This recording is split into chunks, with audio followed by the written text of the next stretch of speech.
Well, welcome. Almighty God, we pray for your blessing upon this council, help and prosper its work for the advancement and benefit of its people, so that peace and happiness, unity and justice may be established amongst us all. Amen. Manningham Council acknowledges the Wurundjeri Woi-wurrung people as the traditional owners of the land and waterways we now know as Manningham. Council pays respect to elders past and present and emerging, and values the ongoing contribution to enrich and appreciate the cultural heritage of Manningham. Council acknowledges and respects Australia's First Peoples as traditional owners of lands and waterways across country and encourages reconciliation between all. Manningham Council would also like to acknowledge the contribution made to Manningham over the years by people of diverse backgrounds and cultures. So I'd like to welcome all members of the public who are joining us online tonight to observe our proceedings. This council meeting is being held virtually in line with our current state government public health directions. With the further easing of restrictions, we hope to return to the council chamber in person in November, and we'll keep you up to date on any changes on meeting arrangements via our website or on social media channels. I guess that'll mean we won't have any dogs barking in the background, or we'll probably still have phones going off in the chamber though. But we all look forward to that. So as with all council meetings, we're taking questions from the public and encourage you to submit your questions in accordance with our normal practice. Our CEO will read any questions out and a response will be provided where we have the information to hand. If we're unable to provide a meaningful response, we'll take your question on notice and provide a response in writing. We'll deal with a maximum of 2 questions per person and 2 questions on any issue. On any one issue, I should say. If you have more than 2 questions, please submit these additional questions in writing through the normal channels. Council meetings are conducted in accordance with our governance rules. I will introduce each item of business as listed on the agenda, calling it by number and by reading the title. I'll then call for a mover and a seconder of a motion on the item before opening any debate. Only councillors are able to join the debate on an item. Councillors may adopt the officer's recommendation in the report or propose amendments and supplementary motions. Item 2, apologies and requests for leave of absence. I'll now confirm councillor attendance. So if councillors could raise your hand and say you're present as I call your name. Deputy Mayor Councillor Anna Chen. Present. Thank you. If Councillor Deirdre Diamante.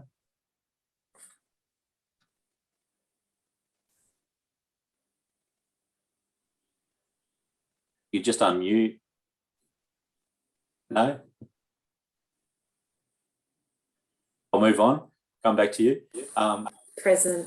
Sorry, Mayor, I'm having some audio problems. No problem. We can hear you. That's great. Councillor Jeff Goff. I can hear you. Thank you. Councillor Michelle Kleinert. Present. Councillor Carly Lang. Present. Councillor Thomas Lightbody. Present. Councillor Laura Main. Present. And Councillor Stephen Main. Present. There are no apologies. Councillors, please confirm by show of hands you can see and hear everyone. Thank you, councillors. Item 3, prior notification of conflict of interest. No prior notifications of conflict of interest have been received. Councillors, would anyone like to give a notice of a conflict of interest now? No. Item 4, confirmation of minutes. Do I have a mover? I move. Councillor Lang. I move that the minutes of the meeting held on the 27th of September 2021 and the council meeting held on the 28th of September 2021 be confirmed. Thank you, Councillor Lang. And do I have a seconder? Councillor Kleinert. Those in favour, please raise your hand. And that is carried unanimously. Thank you. Item 5, presentations. There are no presentations. Item 6, petitions. There are no petitions. Item 7, public question time. We've received a number of questions for tonight's council meeting, and at this time, anyone submitting questions to council will have their questions read out by our CEO. Our first question tonight relates to the review of council's governance rules. Mr. CEO. Thank you, Mayor. Given the review of the governance rules tonight, the council meeting prayer has not been removed, despite the fact the new Local Government Act 2020 does not provide the authority of a council to do this. Division 1/8(3) of the Local Government Act 2020 stipulates, in performing its role, a council may A, perform any duties or functions or exercise any powers conferred on a council by or under this act or any other act, and B, perform any other functions that the council determines are necessary to enable the council to perform its role. There are no sections within this act or any other act that provides the power to make any religious statement or choose what religion of the council by having a prayer of one religion. Therefore, it can be seen to be illegal to do so, unless, of course, it is deemed by the council necessary to enable the council to perform its role. And there's two questions to this. Question number 1, does the council believe it's necessary for council to perform its role to hold a prayer at the beginning of the meeting and therefore claiming it's legally through this clause in the Act? Question 2, does the council believe it is not discriminatory to have a Christian prayer at the beginning of the meeting and therefore imposing one particular religious statement on everyone present when viewers, council staff and other councillors may not be believers or are of other faiths than Christian and therefore pushing one religion's agenda? Thank you for your question. And I will ask Mr. Andrew McMaster, Group Manager for Governance and Risk, to respond. Thank you, Mayor, and thank you for your question. The Local Government Act 2020 provides that a council must develop, adopt and keep in force our governance rules. And those governance rules contain a range of matters, including, importantly, the conduct of council meetings. Except as provided in the Act and subject to those governance rules, the conduct of council meetings is at the discretion of council. It's not uncommon for councils and other levels of government to commence their proceedings with a prayer. While that practice does vary, at present the courts have made no determination on whether the commencement of proceedings with a prayer is illegal. It's also important to note that the practice does not invalidate the business conducted during the council meeting. In relation to question 2, the council prayer is deliberately non-denominational and therefore designed to include all religious faiths as opposed to excluding parts of our community. It is, of course, up to the individual to reflect on what this means for them. In addition to our prayer, Manningham Council also includes an acknowledgement of country and a statement of diverse backgrounds and cultures which acknowledge all sectors of the community at the commencement of our meeting. Thank you, Andrew. Our next question is from Morteza Farman and Nada Bahuli. Thank you, Mr. Sorry. Thank you, Mr. Mayor. This question relates to the property at 7 Amiga Avenue, Doncaster East, and the future zoning of this land in the context of Council's Livable City strategy. And the question is, we wish to please request that the rezoning of this property to be considered as a part of the LCS is currently missing from the council agenda. Thank you, Mr. Angelo Caramas, Director, City and Planning and Community. Would you please respond? Thank you, Mayor. Thank you, Morteza and Neda, for your question on the Livable City strategy and your property. In response to your question, just want to advise that the Livable City strategy is a municipal-wide strategy, and it generally doesn't seek to identify the rezoning of individual properties. Instead, what the strategy does is focus on identifying areas where further strategic justified residential growth or change might be suitable or encouraged, and where it should not happen. So your property is identified in the draft strategy as an area where council will investigate the interface between the different character areas. So further analysis will be done on your property and the surrounding area if the draft strategy is ultimately adopted by council following the public exhibition period. Finally, I just would like to say that the exhibition period will give the community the opportunity to provide feedback on the proposed extent of the character areas and the change areas and the other directions in the draft strategy. And your question tonight will be treated as a submission to that draft strategy. Thank you, Mayor. Thank you, Angelo. We have received a number of questions tonight relating to 90 to 92 Pound Road, Warrandyte, and the use of the Crown land as an official, as an unofficial car park. A number of questions have been raised regarding safety concerns at the site, the degradation of the land, residential amenity, and the installation of the crossover.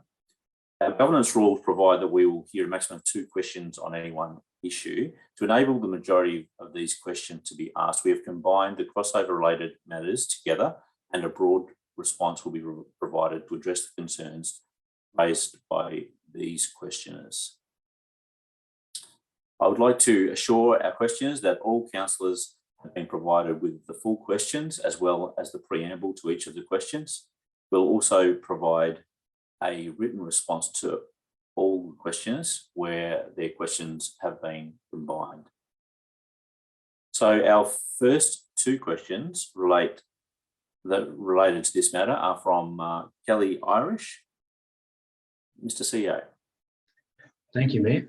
When will the council respond to the submission with a status report in writing on the concerns raised, such as what measures have already been decided and be put in place by when to manage traffic on high use as well as high risk days to protect public safety, residents parking and driveway access, and which measures are on the table under what kind of decision-making process? And the second question is, will the council keep ratepayers informed on a regular basis as to the progress in addressing the safety and amenity issues created by the unofficial car park at 90 to 92 Pound Road? I will ask Ms. Rochelle Quattrocchi to respond, please.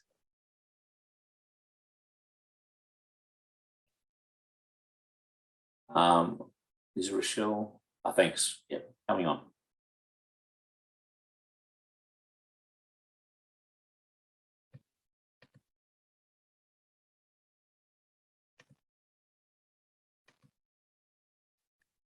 Thank you, Mayor. Sorry, there was a bit of a technology glitch then. Good evening. Thank you, Kelly Irish, for your question.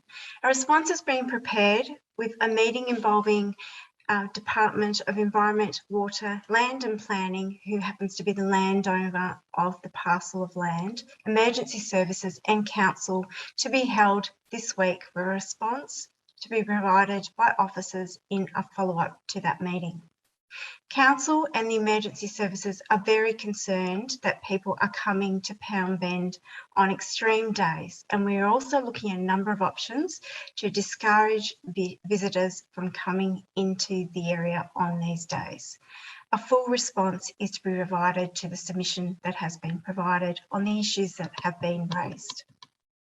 In response to question 2, Council will be communicating in writing with nearby residents on the future of the site, the amenity issues that have been raised, and the need for possible parking restrictions.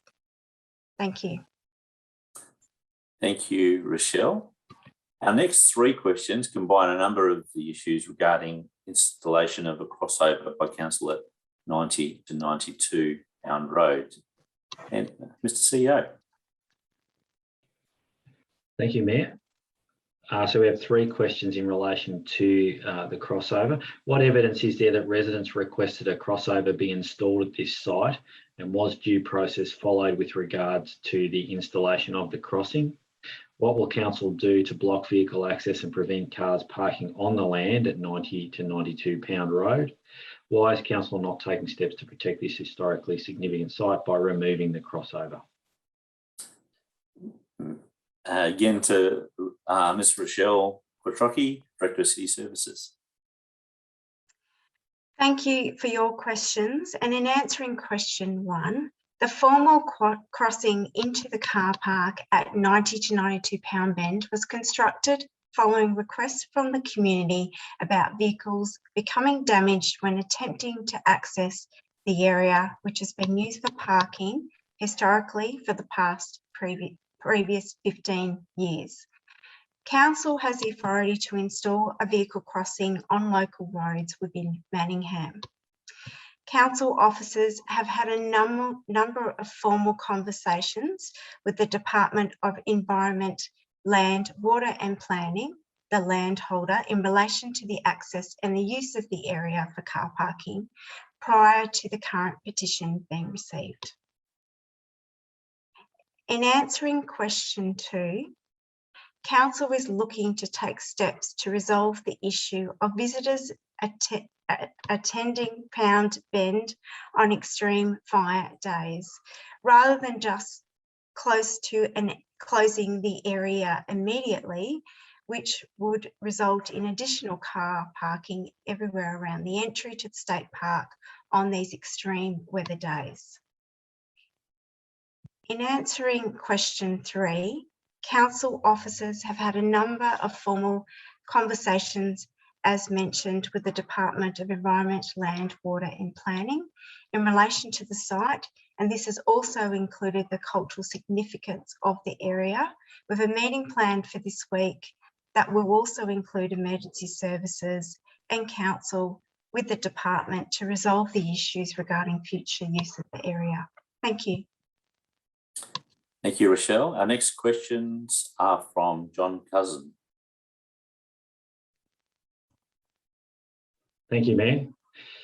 Does the council, question number 1, does the council still consider adding additional car parking of at least 35 more cars at 90 to 92 as being appropriate to this high risk, high use area?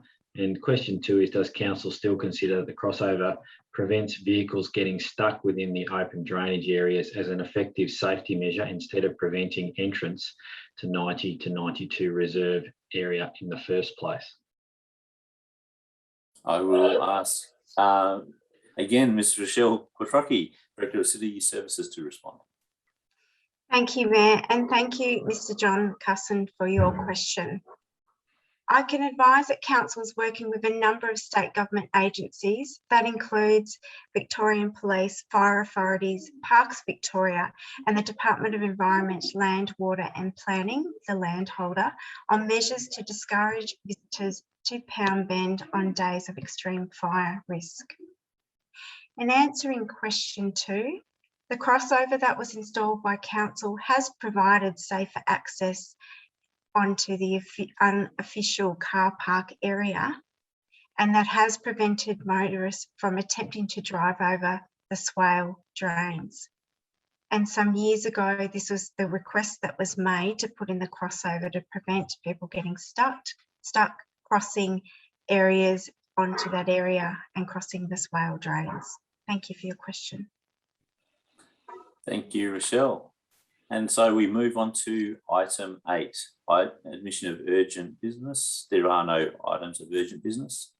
Item 9, planning permit applications. There are no planning permit applications. And item 10, city planning and community. So we have some items in this section. 10.1, the draft health and wellbeing strategy 2021 to 2025. Do I have a mover? I move that I move that the recommendation be adopted. Thank you, Councillor Laura May. And do I have a seconder? Councillor Diamante. Councillor Laura May, would you like to speak to the motion? Yes, please. This plan This draft health and wellbeing strategy has the aim to address both our existing health issues to improve them, as well as creating opportunities to foster a healthy and safe environment for our community in the future.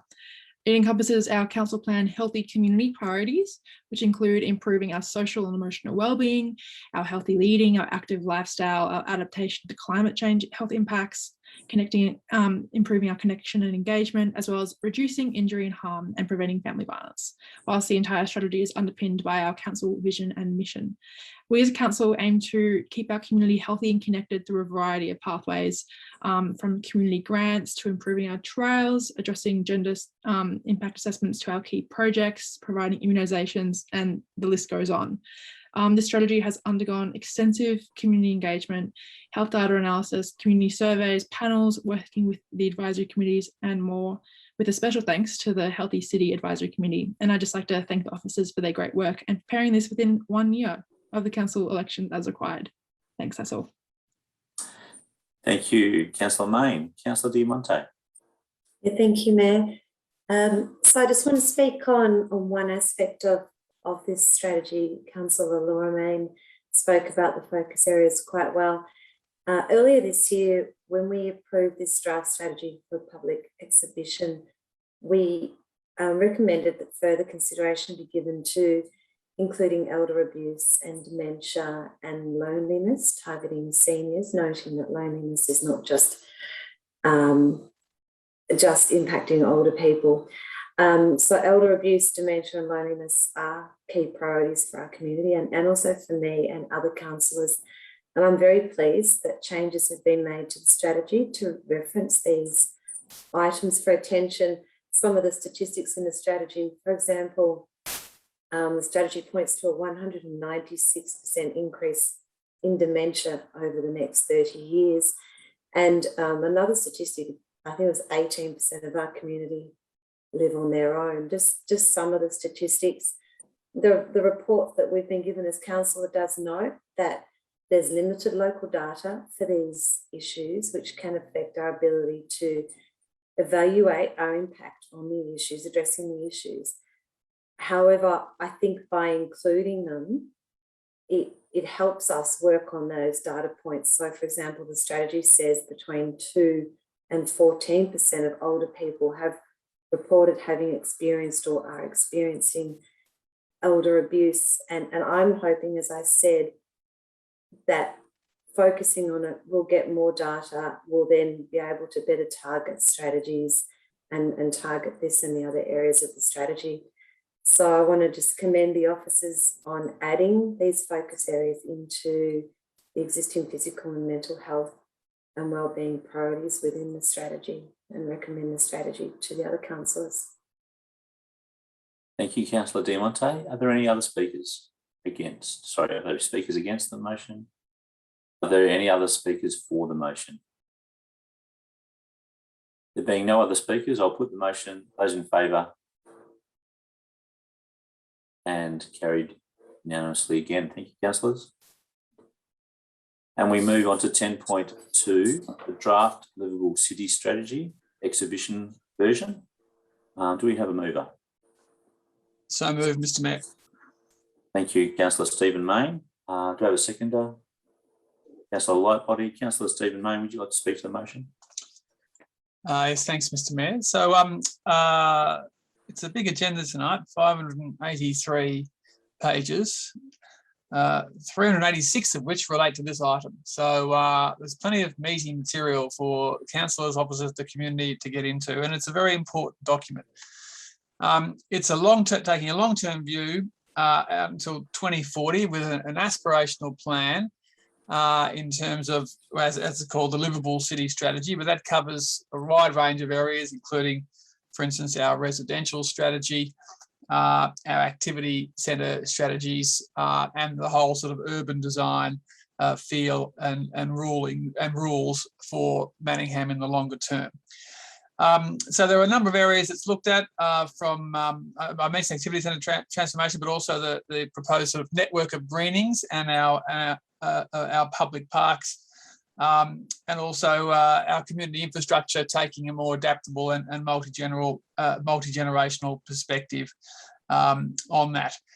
It's been a couple of years in the making to get to this point, and we had 5 SBS briefings starting in 2019.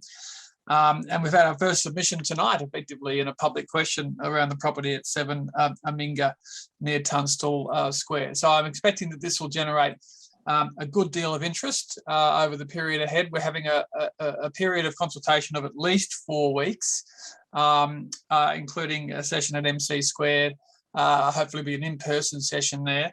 And then a report will come back to the council early in 2022. Importantly, there's no proposals to change things like our low density residential zones. So the sort of the famous Manningham acre blocks, there's not any proposal to make any changes there. And the longer term strategy of concentrating population growth along main roads, transport corridors and near our activity centres is proposed to be continued. So I expect some of the focus around the detail of that will draw some attention.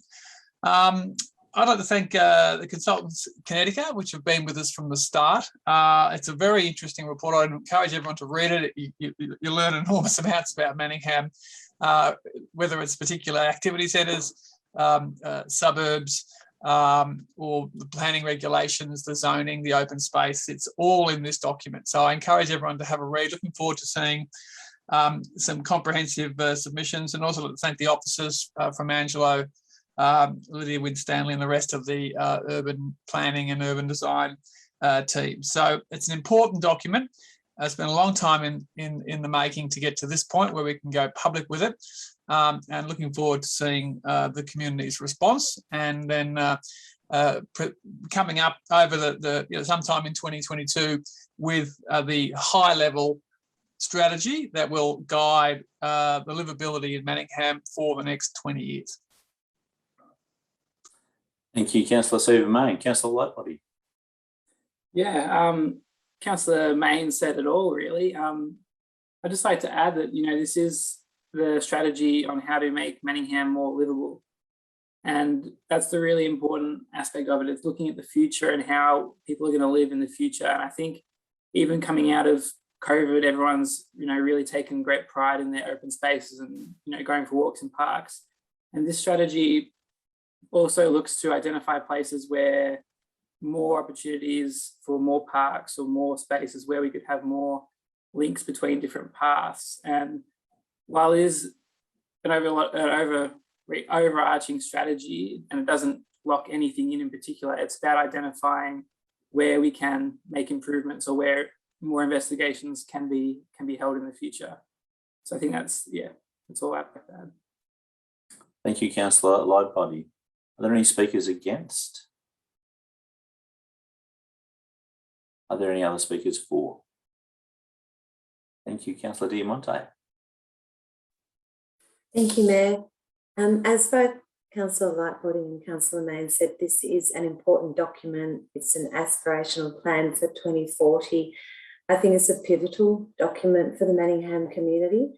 I think it's a strong document outlining a good vision for Manningham livability, as Councillor Lightbody said, and supports economic activity and innovation. So there are exciting opportunities. However, there are aspects to the strategy that make me uncomfortable. And I have to say that I've lived here since 1977, so I'm the first to admit that I have a very strong emotional attachment to Manningham. But I do think it's very, very important that we get community engagement. And I note the different aspects of community engagement.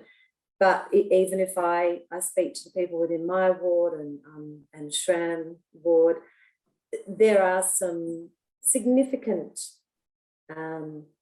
initiatives in this that are up for discussion around Doncaster, East Doncaster, Lower Templestowe, Doncaster Hill, the major activity areas. So just to echo what my colleagues have said, it is really important that the community reads this, understands this, and all facets of the community provide feedback. For example, schools and business and retail and organisations that I think are integral to the success of this livable city strategy. Thank you. Thank you, Councillor De Monte. Are there any other speakers? Councillor Anna Chen. Thank you, Mr. Mayor. I just wish to speak for a particular area that which is transport.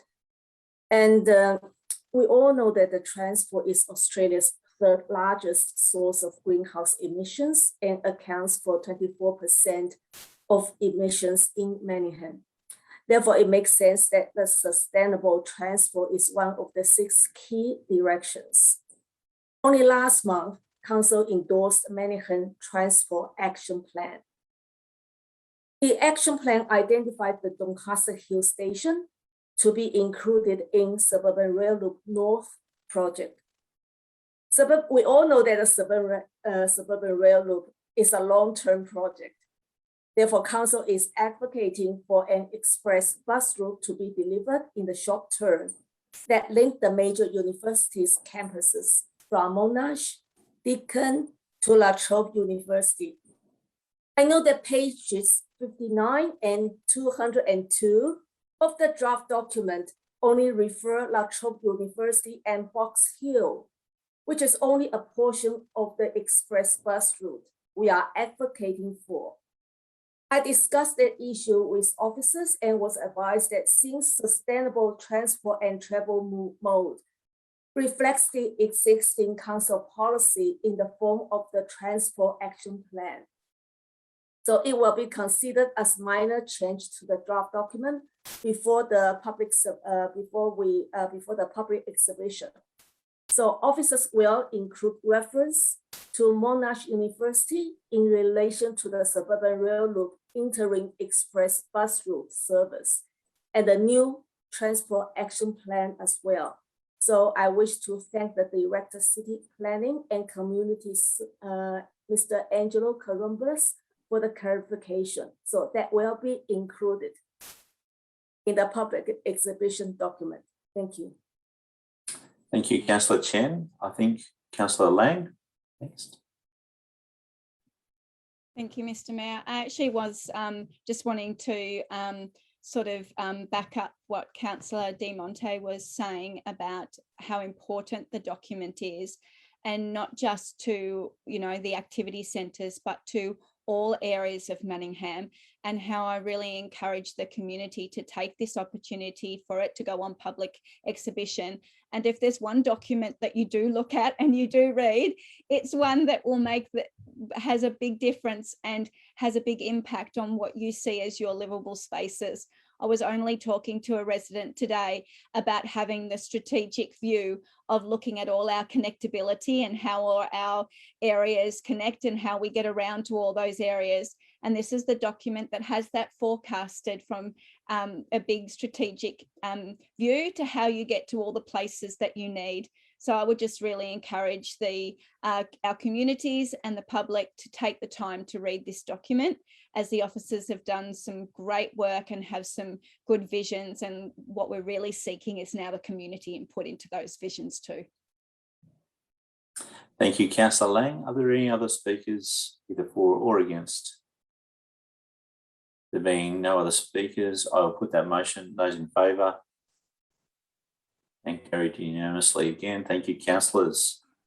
So we move on to item 11, city services. 11.1, proposed deviation of part Reynolds Road, Don Vale. Do I have a mover? Councillor Lang. That the recommendation be adopted, Mayor. Do I have a seconder? Councillor Lightbody, thank you. Councillor Lang, would you like to speak to the motion at all? No, Mr. Mayor. Councillor Lightbody? Any speakers against the motion? I'll put the motion. Those in favour? And that is carried. Thank you, councillors. Carried unanimously for the record. 11.2, climate mitigation targets. Do I have a mover? Councillor Lightbody. I move that the recommendation be adopted. And do I have a seconder? Thank you, Councillor Romain. Councillor Lightbody, would you like to talk to the motion? Yep. I'm really proud to be on this council that's adopting these really strong targets tonight. Net zero for council by 2028 and the community by 2035.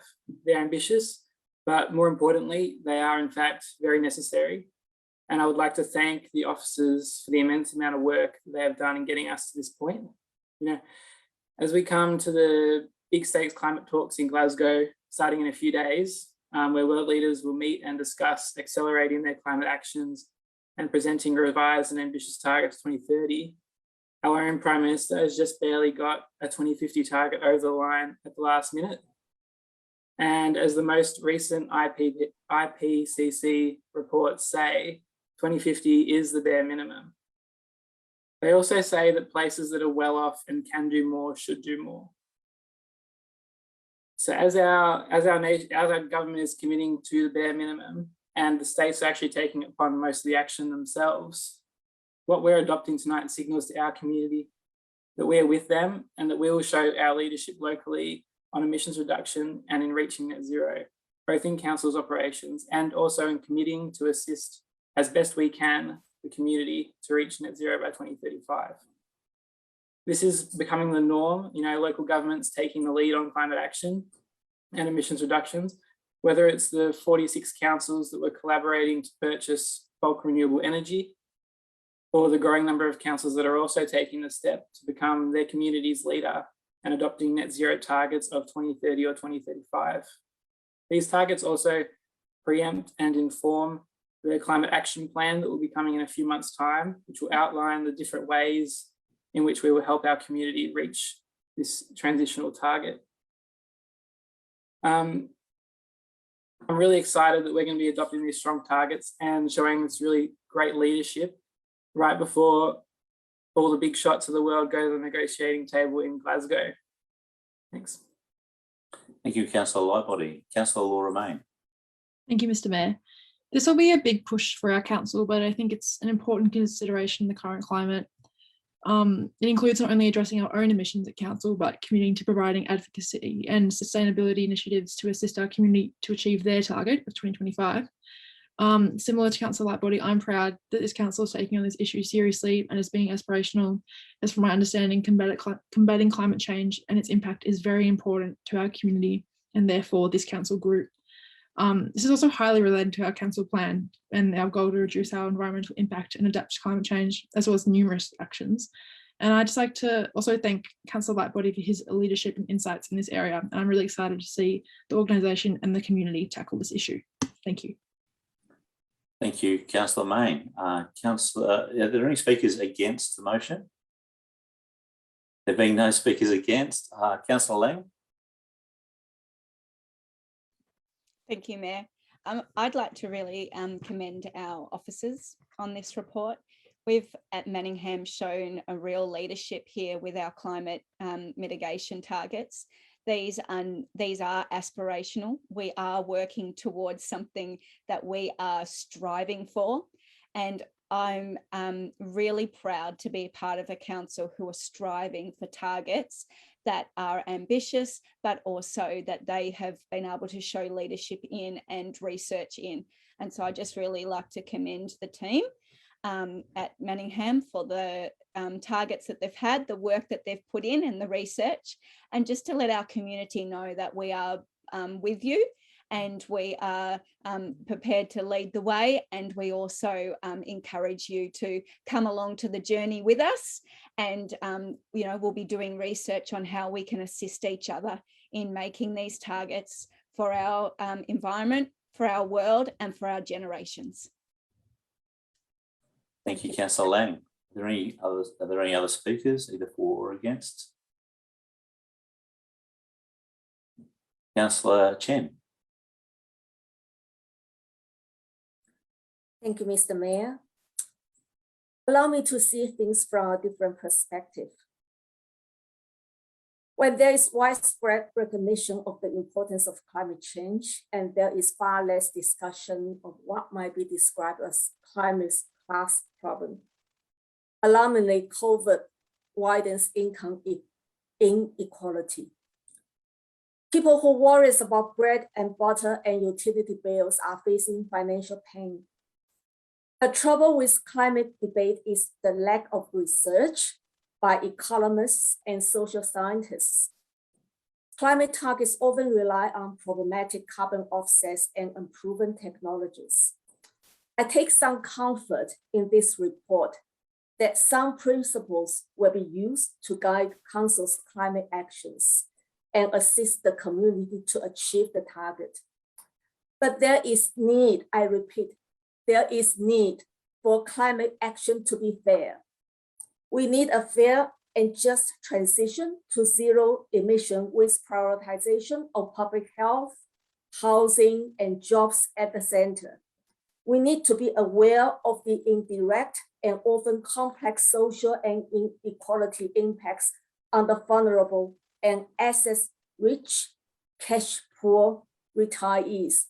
Mr. Mayor and I and our CEO just recently have a conversation with one of the community members, and which is facing that kind of problems. In Manningham, people aged 65 years and over made up 21.2% of the population. But I'm a true believer that we can always do more with less. And I urge those who contribute by far more than their share of carbon emissions, please, to cut over consumption. Climate actions are about behavior change and whether we are willing to make personal lifestyle change. And I also urge Council to consider the potential inequality impacts and take a fair and inclusive approach in preparing the Climate Emergency Action Plan. Thank you, Mr. Mayor. Thank you, Councillor Chen. Are there any other speakers? I'd like to make some comments on this particular item.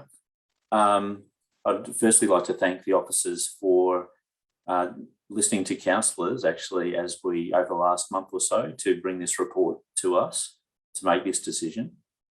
It was originally going to be part of the our action plan, but I appreciate councillors taking on board the opportunity to bring forward the targets so the action plan can reflect our targets.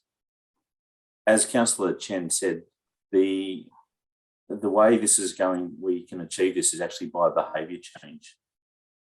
And in fact, council's emissions are only a very small fraction of the community emissions within Manningham, probably about 1% actually. So I think our ambitious target for the community to reach net zero emissions by 2035, while being ambitious, I think is a great one to help the community. It's about helping the community understand that we all have to make a contribution to reducing emissions. So while we can criticise other people, we can criticise other levels of government, perhaps for what they are or aren't doing.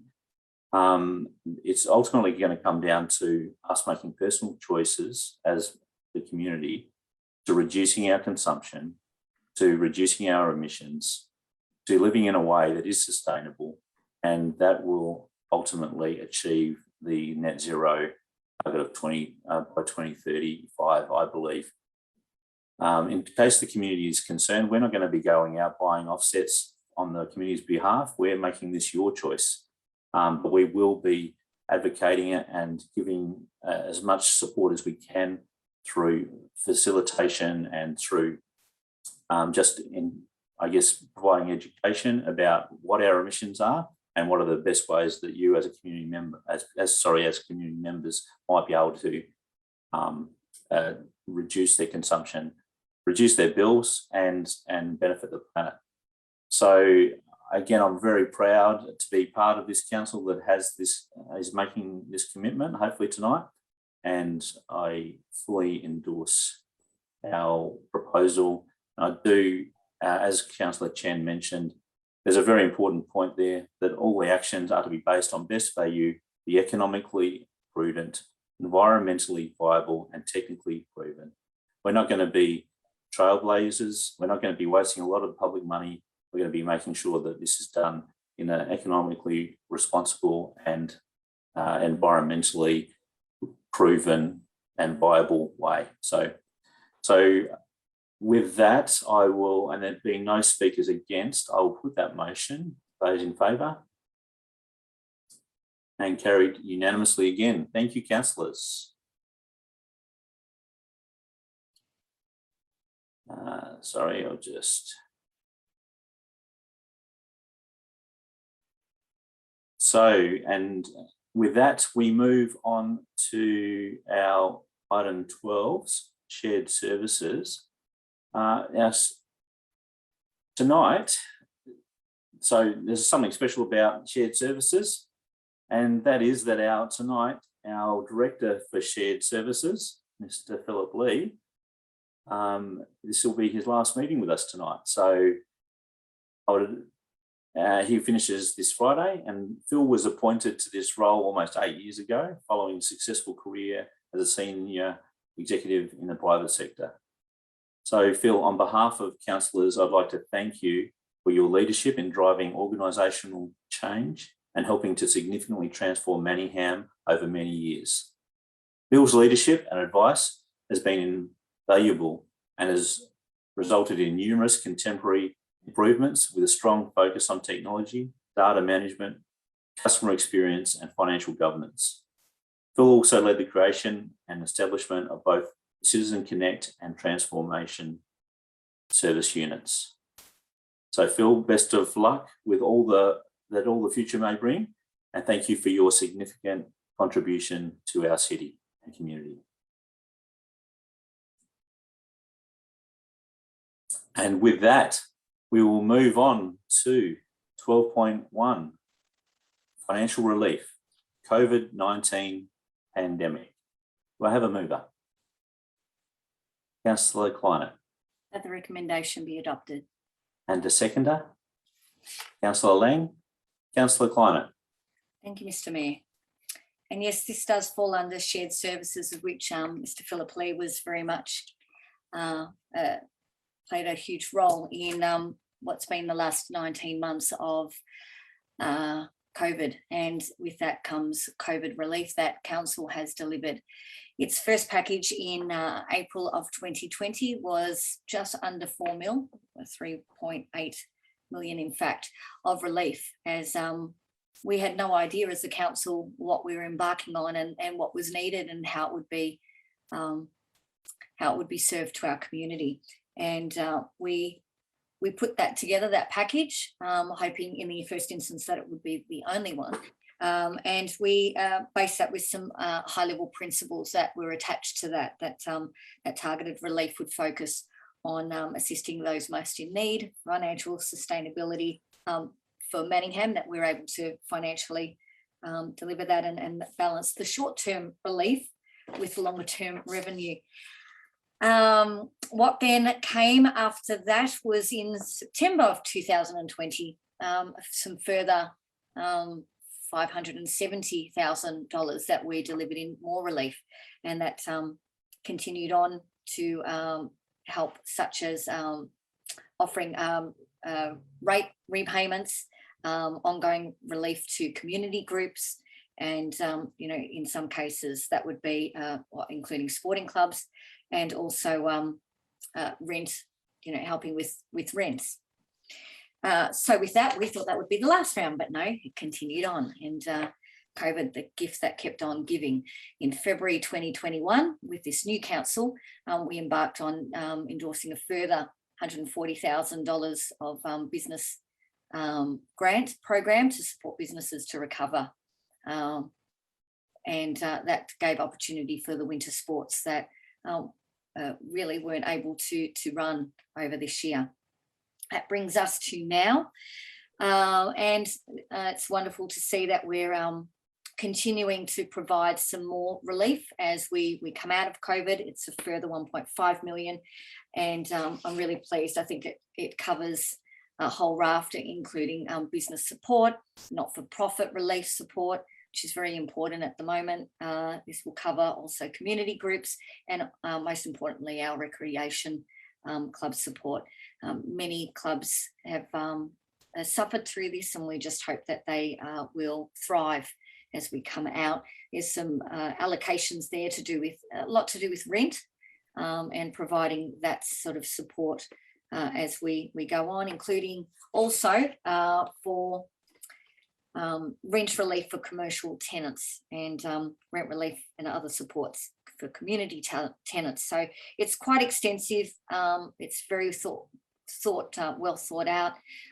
Again, a huge thank you to the officers that have worked on this. It's not easy, and it's been a very, very long 19 months for those that have been involved in all that. We have the easy part of endorsing and make it all look good, feel good of giving out money that's really needed, but it provides quite a lot of help to a vast majority of our community that utilise services and places, right across our municipality.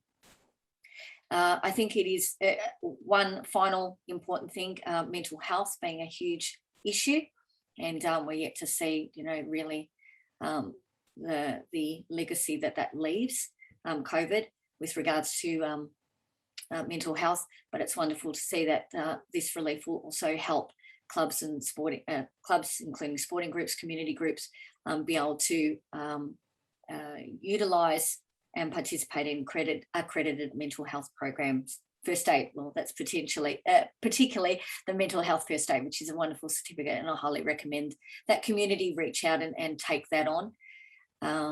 It's a really good package. I'm really proud of Manningham. This has not been easy, and I do acknowledge there have been a lot of officers involved in being part of taking calls, listening to clubs and our community, and hearing and providing this extended financial relief as we come out. I think is a really necessary part of what we do, and all levels of government have been involved in providing relief, and we're playing our part too, which I think is a wonderful thing and a great attribute to us as a council.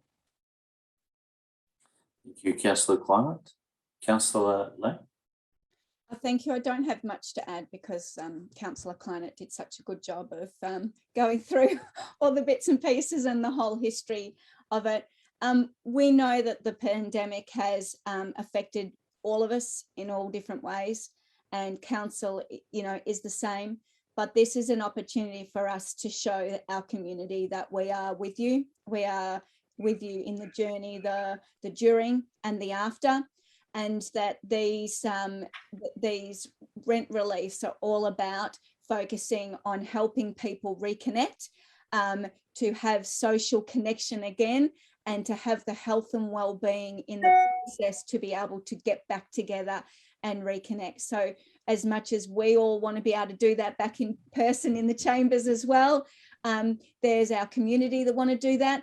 There also needs to be acknowledgement that there are people who are hesitant in reconnecting too, and this is a way for our clubs to access support in helping their members with the ups and downs and the hesitation and the keenness to get back into it. So looking after one another, emotionally, mentally, physically and financially is really important at this time. And like Councillor Kleinert said, council are doing their part with continuing to help and support our community.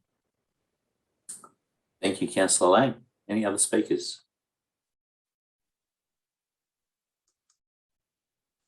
No. There being no other speakers, I'll put that motion. Those in favour? And carried unanimously again. Thank you, councillors. That brings us to item 13, Chief Executive Officer. 13.1, Eastern Regional Group Strategic Plan. Do I have a mover? Councillor Anna Chen.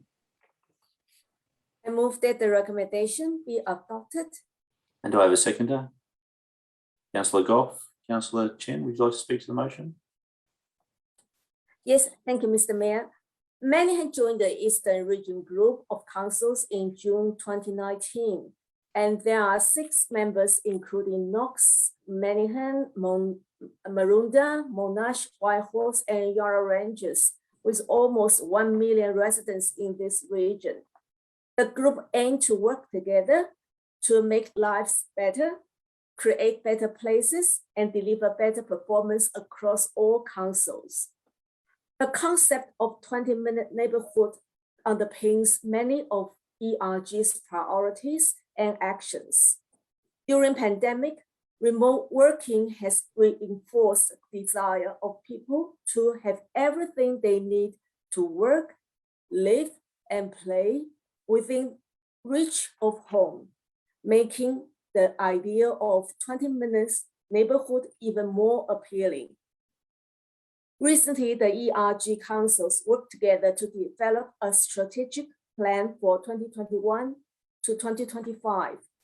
The plan is framed around communities, environment, economy, buildings, and infrastructure and operations. A total of 18 priority actions have been identified, ranging from economic development and sports recreation infrastructure, advocacy, joint procurement, shared services, housing, just to name a few. An implementation plan, including resource requirements, is being prepared. In today's rate capping environment, it is very important for councils to collaborate with each other to address challenges around community, environment, economy, and infrastructure, not only to save money and resources, but also endeavor to get the best value for money for all councils. As a member of the ERG group, it provides opportunities for Manningham, such as the potential pooling of specialist resources across the region, joint resourcing of research effort, joint procurement, and advocacy, just name a few. Tonight, the strategic plan is presented before council for noting, and it is recognized that officers will need to actively work together on key projects to make the joint effort a success. Thank you, Mr. Mayor. Thank you, Councillor Chen. Councillor Goff. Thank you, Mr. Mayor. And just to add to what Councillor Chen has been saying, it's really good that Manningham is in with its neighbours. We got back into it a couple of years ago. We were out of any other groups at one stage within the area. It's interesting that this Victorian government, with its planning scheme, are talking about regional issues as well. And they've put a new layer into the planning scheme of regionality. And there are a number of common things that we do have with our neighbours in the east here, although it does extend a lot further in the Yarra Ranges. That does go out into real farming and real total bushland. But I suppose Manningham has got its city area and its rural area and a little bit of farming. And I suppose this particular region probably represents Manningham in regards to that. Though the opportunities here really do come at the advocacy level when we are talking, and rather than talking as individual councillors with a voice of about, as Councillor Chen said, about 1 million people, is a very handy thing to have, and to coordinate that advocacy, that you can go there. And the other great advantage of this group is to share knowledge and to share programs and to work together on things. Because believe it or not, people really don't care whether it's Manningham or Maroondah or Whitehorse, as long as the services are there. And we too often just think of our own little council area, but for a lot of sports and for a lot of medical things and for a lot of other programs, governments don't distribute out on an individual municipality level, but more of a regional level. And therefore, our region needs to be getting those sorts of services and those sorts of things. So it is a natural fit that fits with, I know that the councils do get together, the neighbouring councils do, and the CEOs in the area. So this is just another element that can formalise, and this is really about the work program that is going to be coming up for the next 4 years, 3 years, 4 years, 3 years, 3 I think it is. Anyway, that's all. Thank you. Thank you, Councillor Goff. Are there any other speakers? Are there any speakers against the motion? Any other speakers for the motion? I'd just like to add some comments. I'd like to firstly thank Liz Johnson, who's the executive of the group, for her work and her team's work in bringing all this together. And it's been, as mayor, and I'm sure the deputy mayor would agree, as we've been involved in the process along with the CEO, it's been actually quite a good year. We've had basically monthly meetings, which is out of the norm for this group. But the reason we've done that is to try and get this a four-year plan together that will now be able to be actioned rather than it being a new plan every year when there's a new set of mayors come in every year. So I think this approach of taking a long-term view, of focusing on advocacy, and of really it's trying to make sure that we are not wasting time with another group, but we're actually getting real benefits for the community from our involvement in this. So I definitely commend this report to my fellow councillors. And with that, I will put the motion to council. Those in favour? Carried unanimously. Thank you. Actually, I should have given a shout out to Kylie Spears, Mayor of Maroondah, who chaired the group too. Thank you. So we move on to 13.2, review of Manningham's governance rule. Do I have a mover? Councillor Goff, you're on mute, sorry. Mr. Mayor, I move that the recommendation be adopted with a clarification of some words on page 501. So if we could just turn to page 501 at 50.3, and it's item 50.1.3. It just says in red, error reference source not found.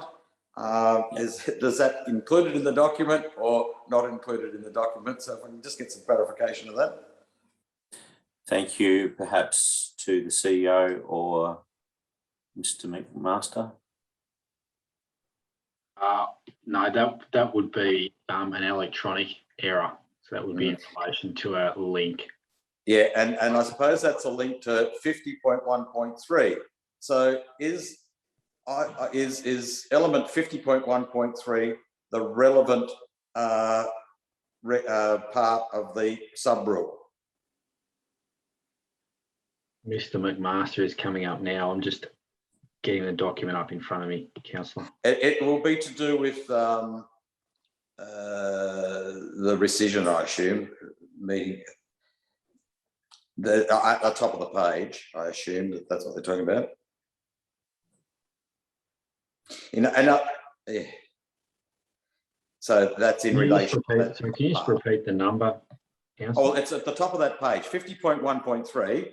The notice of rescission or alteration is delivered to the chief executive, blah, blah, blah, is subject to the notice of rescission or alteration which have been delivered to the chief executive officer in accordance with sub rule. So in other words, it's been delivered to you, and that's at the top. The error reference, unless deferring, yeah, blah, blah, blah. So that error is just out of it. So I just want to bring everyone's attention. We're not passing with the error there. Okay, is that it?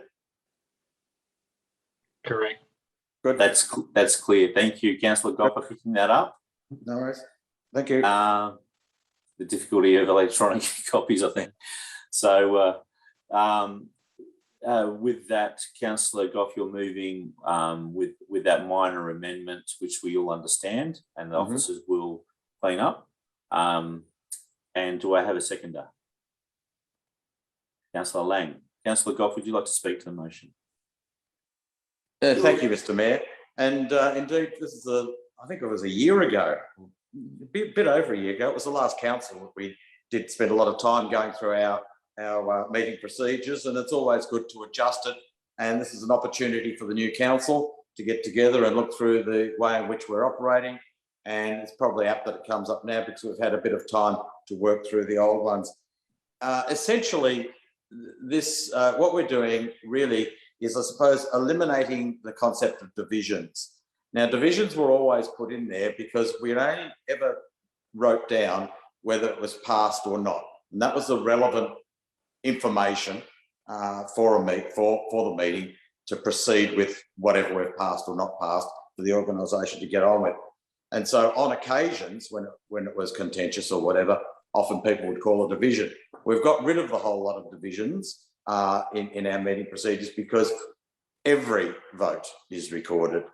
In the past, every vote wasn't recorded in that way, but now with the streaming and everything else, every vote is recorded. So there is a record there. So that makes the divisions in many ways superfluous. So that's been removed. There have been some other minor changes around, and also an ability for the mover of a motion to speak later on in the motion very shortly, even if someone hasn't gone against, they can do some clarification if it is necessary at that particular stage. Other than that, just wording and some minor changes within the document. So I commend the document and thank people who will work through it, especially officers going through it with councillors a number of times. Thank you, Councillor Goff. Councillor Lane, will you like to speak to the motion at all? Yeah, thank you. Look, as Councillor Goff said, I welcome the fact that as a new councillor, we've been able to go through the governance rules, be able to understand them, and the constructive review and assessment of them, and to ensure that we really are operating the best way we can and with all the current regulations. So there has been minor changes, but what it really does show is that we are a council and a council group that want to have effective decision making and good governance rules to ensure that. Thank you. Thank you, Councillor Lang. Are there any other speakers? Are there any speakers against? Sorry. Councillor Main, is it just a general speak for or against? For. I don't think there's any speakers against, so I'm going to give it to you. Cheers. Okay, so thanks. So I think most of it's been covered. I just wanted to point out that I think it's good that we've got 8 days rather than 14 for a notice for putting up a motion now. So it's a little bit more flexibility for councillors doing that. As we all sit here tonight, speaking and voting, we're actually going to be allowed to sit or stand in the chamber. I'm tempted to call the last ever division after this debate tonight. But it's a good transparency move to automatically include in the minutes, not just on the webcast, because webcasts aren't always forever, but in the minutes what the fors and against were, just as a matter of course. So, we're 99% unanimous, but when it's not unanimous, it shouldn't say passed. It should say 7-2 and who the 7 and who the 2 were. Another little tweak I think which is useful is that rather than just councillor questions at the end of the meeting, we'll be able to have councillor questions and reports. So you can get up and actually do a little report, sensibly capped at 2 minutes. And the second is ability to reserve the right. I think it's just it's a little bit of extra flexibility. If a seconder doesn't think something's going to be controversial and sort of doesn't speak, and then it's sort of debate goes on, they can jump in, and you see that feature at MAV and other places. So I think it's good to introduce that here. So thanks to particularly Carrie and Andrew McMaster, who've done a great job taking this process through for the balance of much of this year. And looking forward to it coming into play in a couple of days. So for the next council meeting, we'll have a new set of rules, and I think it'll be it's not that big, but I think it's an important tweak, and I think we'll benefit from it. Thank you. Thank you, Councillor Main. Are there any other speakers? Being no other speakers, I'll put that motion. Those in favour? Passed unanimously again. Thank you, councillors. We move to 13.3, draft flying flags in the civic precinct policy. Do I have a mover? Councillor Lightbody. I'd like to move that the recommendation be adopted. Thank you. And do I have a seconder? Councillor Diamante. Councillor Lightbody, would you like to speak to the motion? Yeah, I'd just like to thank the officers for the great work they've put in on this new policy. Since the motion I put in April that requested its review, alongside the flying of the rainbow flag for Idle Hobbit Day. And now on our annual flag schedule, if we pass this, we'll also recognise and fly various flags for International Women's Day, the Idle Hobbit Day, and also United Nations Day, and also provide a process by which the community may also apply to have a flag flown for a maximum of 7 days. Thanks. Thank you, Councillor Lightbody. Councillor Diamante. Thank you, Mayor. I'm really happy we've got the chance to have reviewed this policy. So thank you, Thomas, Councillor Lightbody, for raising this in April. I'm absolutely thrilled that we're going to have a flag to recognise International Women's Day, respecting and recognising women across Manningham, which I think is absolutely essential, critical, for many reasons, domestic violence, etc. The respect of women, we can't take our eyes off it. I'm really proud that Manningham's doing it. I don't know how many other councils are doing it, but I think it's pretty cool. I also think it's very cool that we will have the Aboriginal flag flying permanently alongside the Australian flag, Victorian flag, Manningham flag, and Torres Strait Islanders flag, recognising the Aboriginal people and the First Nation people, and I think that's also it's a wonderful step, but it's an integral part of who we are in recognising the First Nations and the other flags that Councillor Lightbody has mentioned, including flags for Sorry Day, National Reconciliation Week, and Remembrance Day. So I think it's a tremendous opportunity we've got as councillors to have this policy and to recognise these really important cohorts that make up Manningham. Thank you, Councillor Diamante. Are there any speakers against? Are there any other speakers for? There being no other speakers, I will put that motion. Those in favour? That's carried. I'm just missing a councillor. So that's carried regardless. Oh, sorry, hang on. Sorry, I've got everyone. Sorry, there you go. Thank you. That's carried unanimously. Cheers. Sorry, my mistake. So we move on to 13.4, council meeting schedule for 2022. Do I have a mover? Councillor Goff. I move that the recommendation be adopted. And do I have a seconder? Councillor Kleinert. Thank you, Councillor Goff. No, just very quickly, this is just a motion of putting up the meeting so we can get working for planning out for next year. Things may change, but to get started, we need something to start with. This is it. So off we go. Well said. Councillor Kleinert. I'll put that vote. Those in favour. And carry unanimously again. Thank you, councillors. And we move on to 13.5, appointment of Authorised Officer, Planning and Environment Act 1987. Do I have a mover? Councillor Lang. I move that the recommendation be adopted. And do I have a seconder? Councillor Chen. Councillor, it's a procedural one, so I think we'll just we'll vote on that one. Those in favour, I'll put that motion. Those in favour. And that's carried unanimously. Thank you, councillors. Item 13.6, informal meeting of councillors. Do I have a mover? Councillor Chen. I move that the recommendation be adopted. And do I have a seconder?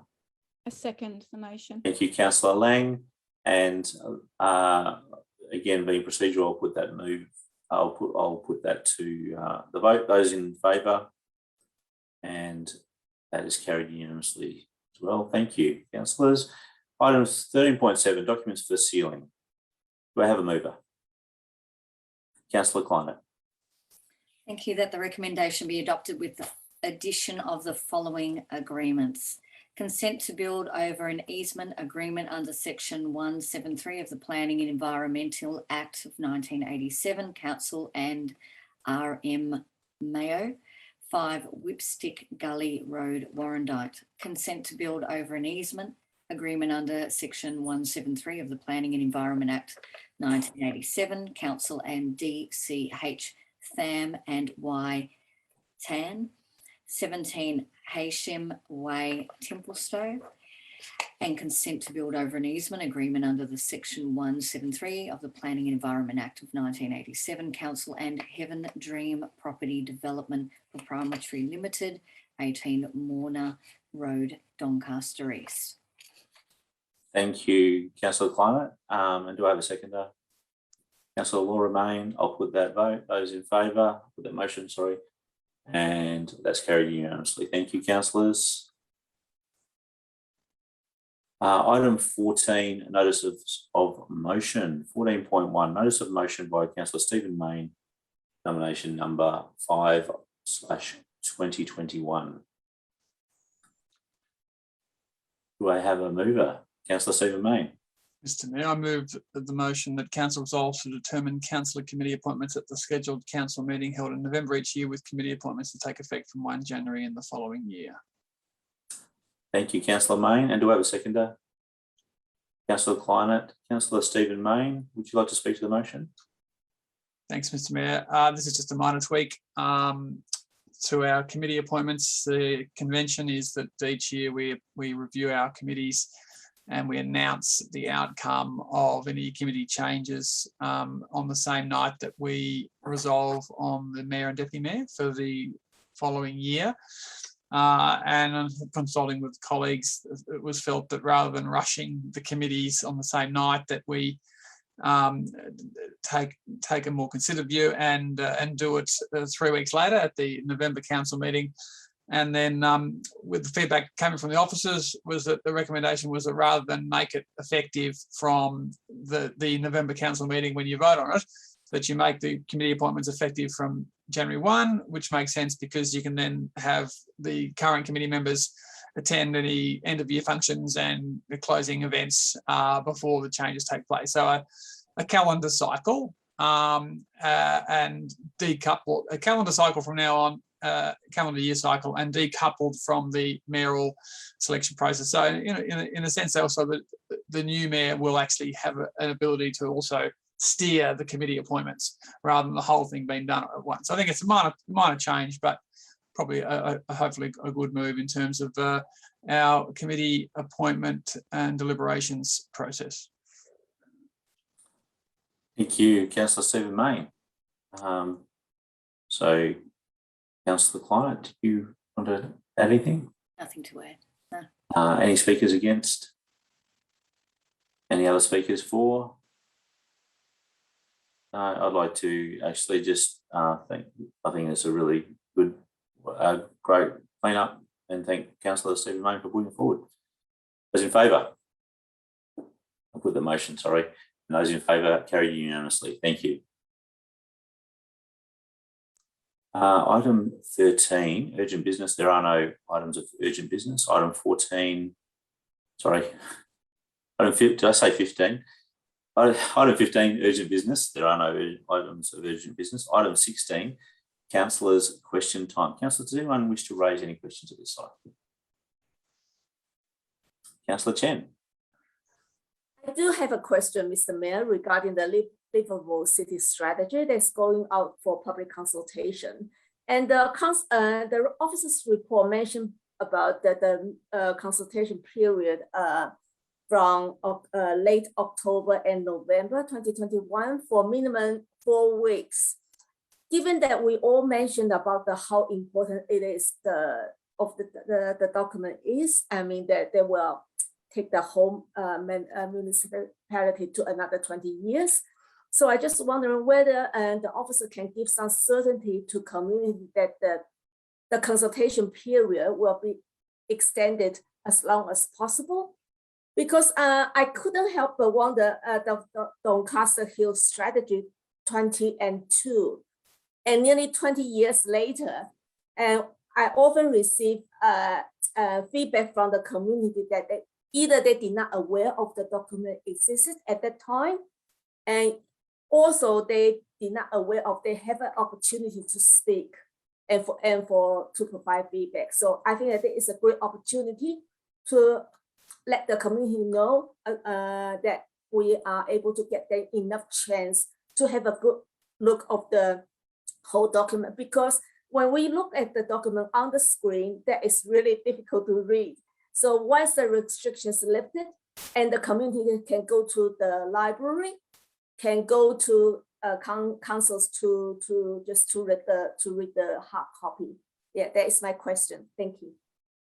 Thank you, Councillor Chen. Shall I refer that to Angelo? Thank you. Thank you, Mayor. Thank you, Councillor Chen, for your question. Look, we've in crafting the exhibition period for this strategy, and I agree with your comments about its significance to the community and municipality. I suppose we've tried to avoid actively working close to the Christmas period, but in reality, what we'll do is we will still receive submissions and take questions and respond to inquiries right through the sort of Christmas period break. And if we find that there's still community interest and wanting to have more conversations about the plan, post or into the new year, we would certainly look at ways to, to support the community to have their say and contribute. We won't rush it through, but I suppose what we're trying to actively do is get as much interest as possible in the next few weeks, as we said. But we won't close it off. We will continue to receive submissions right over the January, February period until we come back to council. Thank you, Angelo, and thank you, Councillor Chen, for your question. Are there any other questions? No, being no other questions, we'll move on to item 17, confidential reports. Do I have a mover? Councillor Kleinert. That council close the meeting to the public pursuant to sections 66(1) and 66(2)(a) of the Local Government Act 2020 to consider item 17.1, CEO Performance and Remuneration Review 2020-21 concerning personal information, being information which, if released, would result in the unreasonable disclosure of information about the Chief Executive Officer and their personal affairs. Thank you. And do I have a seconder for that motion? I second the motion, Mayor. Thank you, Councillor Lang. I'll put that motion. Those in favour? Carried unanimously. So we will be ending this meeting now for those who are watching and live, and we'll also be finishing the live streaming to commence our closed meeting. So thank you for being with us tonight.